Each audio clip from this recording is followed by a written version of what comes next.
Muito bem, meus amigos, sejam todos bem-vindos. Nós damos prosseguimento, com a nossa aula, com o nosso curso de administração eclesiástica. E na aula de hoje, nós vamos falar sobre êxito. O que é êxito? O que é que nós devemos fazer para encontrar êxito na nossa vida, no nosso ministério e naquilo para o qual o Senhor nos chamou a realizar, né? O que é esse êxito? Eu queria compartilhar aqui com você a minha tela e que você acompanhasse comigo, né?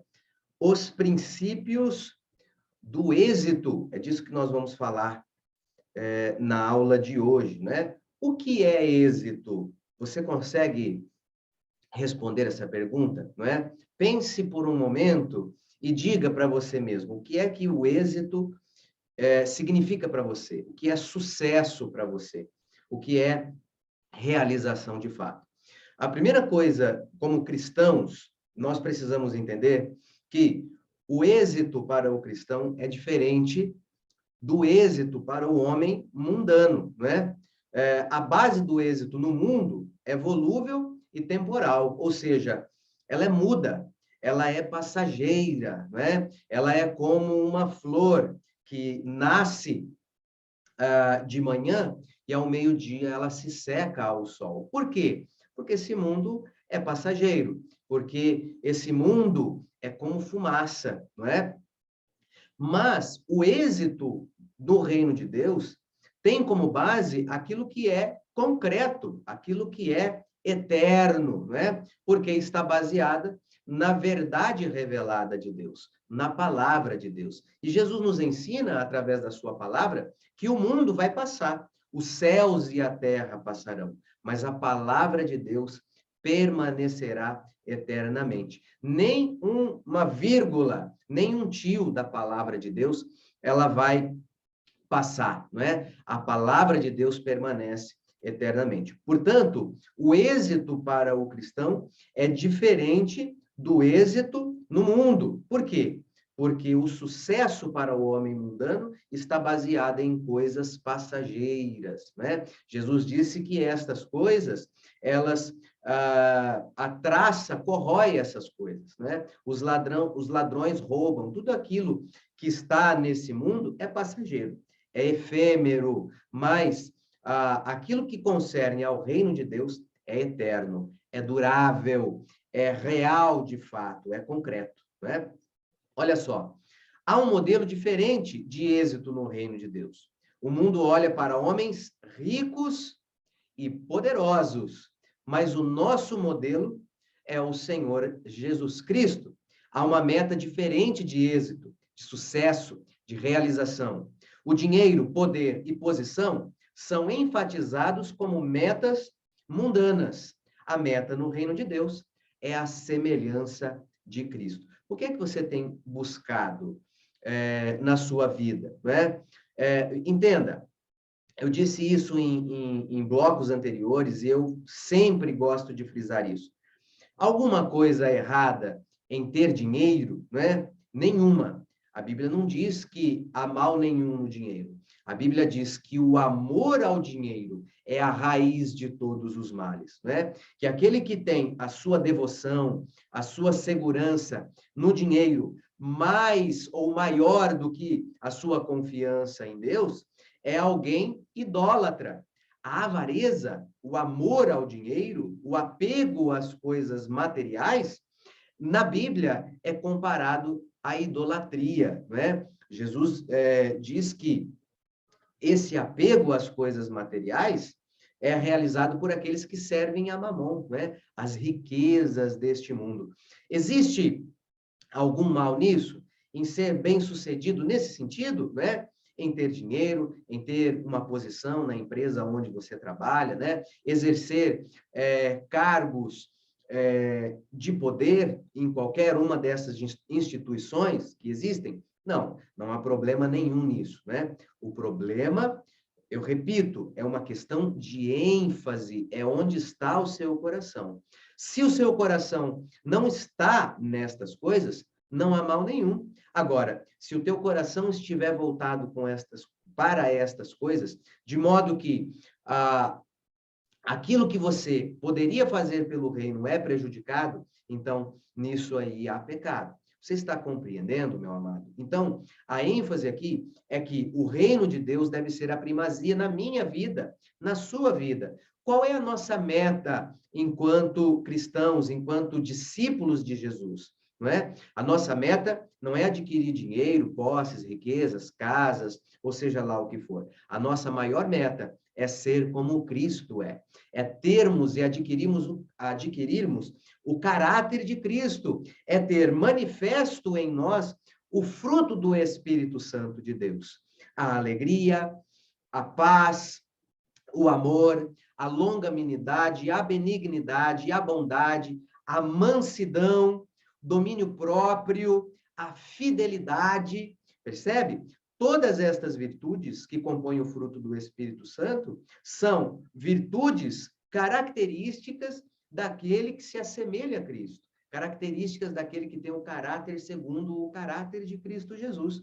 Qual é o êxito no reino de Deus? O êxito no reino de Deus é sermos como Cristo é sermos parecidos com Cristo. E como é que nós vamos descobrir isso, né? Através da sua palavra, através da comunhão com Ele, através da nossa caminhada cristã, né? Sendo guiado, movido pelo Espírito Santo de Deus, de modo que nós deixemos que a sua palavra venha moldar nosso comportamento e o nosso caráter. Então, o que é o êxito para o cristão? O êxito é Cristo, é ser transformado de tal modo que nós venhamos a nos assemelhar a Ele. No reino de Deus, o êxito não é medido pelo que você é, ele é medido pelo que você é comparado ao que você poderia ser. O êxito não é medido pelo que você faz para Deus, é medido pelo que você faz comparado ao que você poderia estar fazendo. Então, lembre-se da sua vida sem Jesus. Lembre-se da sua vida antes que você tivesse consciência do chamado de Deus na tua vida. No chamado de Deus para ser discípulo, no chamado de Deus para ser obreiro, para ser um seguidor de Cristo, né? Quais eram as coisas que nós fazíamos? Ainda que você tenha nascido num berço cristão, você tenha crescido na igreja. Houve um momento, e se esse momento não aconteceu, ele deve acontecer, um momento de decisão na tua vida. Um momento em que você olha para si mesmo e você diz, olha, até agora o meu pai era cristão, eu não. Mas a partir desse momento, eu desejo ser um cristão. Eu desejo seguir a Cristo. Essa é uma decisão que eu tomo. Perceba que essa decisão não é uma decisão primeira. Lembre-se, né? Nós já falamos sobre isso. É Deus que dá esse primeiro passo. Nós fomos chamados por Deus, nós fomos escolhidos por Deus, tanto para segui-lo como discípulos, como cristãos, como para sermos obreiros, como para sermos pastores, né? É Ele que nos escolhe e é Ele que nos dá o seu dom pelo poder do Espírito Santo de Deus. Então, essa escolha da qual eu falo agora é uma resposta consciente ao chamado de Deus. É necessário ter consciência de que Deus está nos chamando, né? E respondermos isso de modo assertivo, né?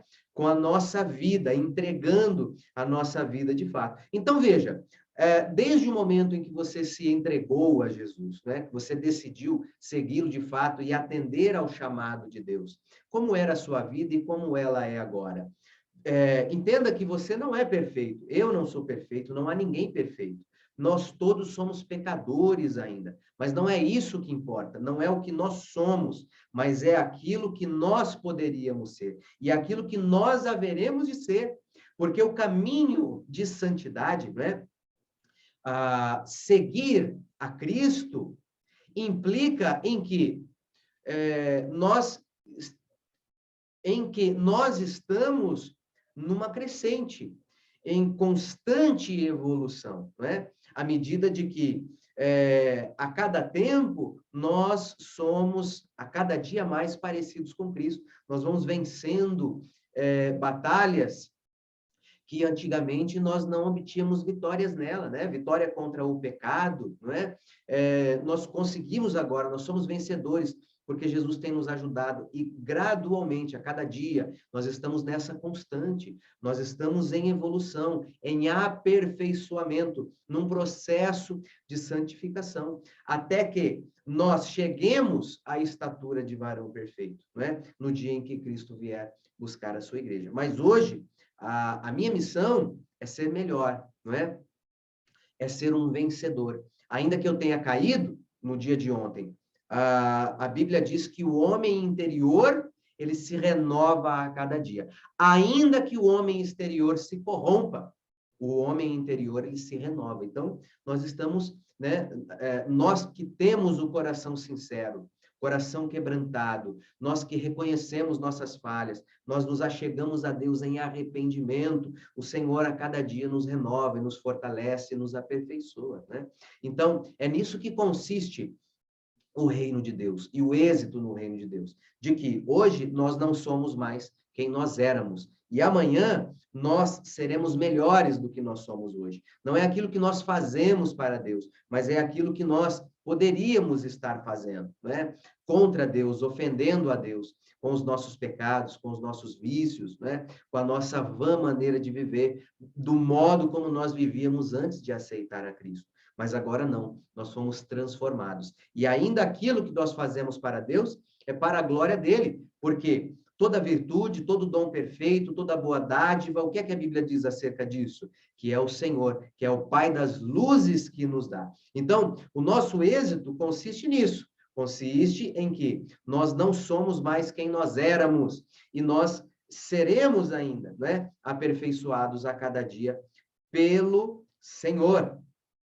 E qual é, então, o segredo para o êxito, né? Para o êxito no reino de Deus, para o sucesso como cristão, não é? Como seguidor de Cristo, como discípulo. Deus quer que você tenha êxito no ministério. Ele quer que você alcance os propósitos e os planos que ele tem para você. Olha só, Deus tem um plano para você, meu amado. Eu acredito que uma das primeiras coisas que você ouviu quando você aceitou a Cristo, alguém disse, olha, Deus tem um plano para a tua vida, Deus tem um propósito para você. E como eu sei qual é o propósito, aquilo que Deus colocou no meu coração para realizar, né? Primeiro, os seus dons, os seus talentos, as suas aptidões, elas já demonstram, né? Aquilo para o qual o Senhor o chamou. Então, veja, eu acabei de dizer isso. Todo dom, toda dádiva é dada por Deus, e Deus nos dá com um propósito. Deus entregou os talentos, né? Na parábola dos talentos, aquele Senhor entregou os talentos aos seus servos para que eles pudessem trabalhar com eles. Então, por que você tem essas habilidades? Ora, você as tem para aplicá-las no reino de Deus, para abençoar a outros, para abençoar o reino de Deus, não é? As pessoas que estão à sua volta. O que é que arde no seu coração? O que é que te indigna nesse mundo? Isso é um indício daquilo para o qual o Senhor o chamou, não é? Quais são as coisas que te causam revolta? Então, talvez Deus esteja te movendo para que você trabalhe por estas causas, para mudar estas situações, né? Aquilo que arde, que queima no seu coração, aquilo que Deus o habilitou para fazer. Então, é muito certo que isso tem a ver com o propósito e com o chamado de Deus na sua vida, não é? De tempo em tempo, meu amado, você vai questionar qual é o propósito de Deus na sua vida. Mas um homem com comunhão com Deus, né? Em plena comunhão com Deus, que anda com Cristo todos os dias, né? Ele sente, Deus fala com ele, e ele tem essa convicção daquilo que Deus quer realizar na sua vida. Você não sabe ainda quais são os propósitos que Deus tem para você? Então, eu tenho algumas dicas. O que é que arde no seu coração? O que é que você tem habilidade para fazer e realizar? Como é que você pode utilizar isso para o benefício e o crescimento do reino de Deus? Talvez isso seja um indício daquilo para o qual o Senhor o chamou, não é? E a terceira e mais importante, busque a Deus. Ore a Deus, porque eu tenho certeza que ele vai mostrar para você aquilo que ele tem para realizar na sua vida. Veja só, tem uma atitude de coração apropriada. Veja o que o que está registrado lá em Samuel, Primeiro livro de Samuel, no capítulo 16, verso 7. Porém, o Senhor disse a Samuel: não atentes para a sua aparência, nem para a sua altura, porque eu o rejeitei. Porque o Senhor não vê como vê o homem vê o exterior, porém o Senhor o coração. Uma atitude humilde diante de Deus, não é? Um coração que esteja voltado para Deus, cujo único interesse é adorá-lo, cujo único interesse é servi-lo, é atender ao chamado de Deus, não é? Que o Senhor tem feito para você. O nosso objetivo e o nosso êxito é sempre a glória de Deus. Seja tudo o que formos fazer, que o façamos para que Deus seja glorificado através daquilo que nós estamos fazendo. Então, essa é a atitude, não é? A atitude que nos leva à ação no reino de Deus, não é? É ter certeza de que aquilo que nós estamos fazendo não é para ser visto pelos homens, não é para ser reconhecido pelo seu líder ou pela sua comunidade. O homem que está certo do chamado de Deus na sua vida, o homem que está certo da relevância que o seu trabalho tem para o reino, ele não se importa se ele é reconhecido ou não. Ele não se envaidece com elogios, com lisonjas, e nem é isso que ele busca. O que ele busca é agradar a Deus. O que ele busca é saber que as pessoas têm sido abençoadas por aquilo que ele está fazendo. Os homens veem a aparência, os homens veem aquilo que está sendo feito, mesmo que as motivações sejam erradas, mas Deus olha o coração, Deus olha a sua motivação, Deus está olhando aquilo que move você, não é? E veja, reflita comigo em um momento, será que é possível fazer uma coisa boa por motivos ruins? Será que é possível fazer uma coisa boa, mas aquilo que nos move a realizar é o pecado? Será que é possível? É claro que há, meu amado.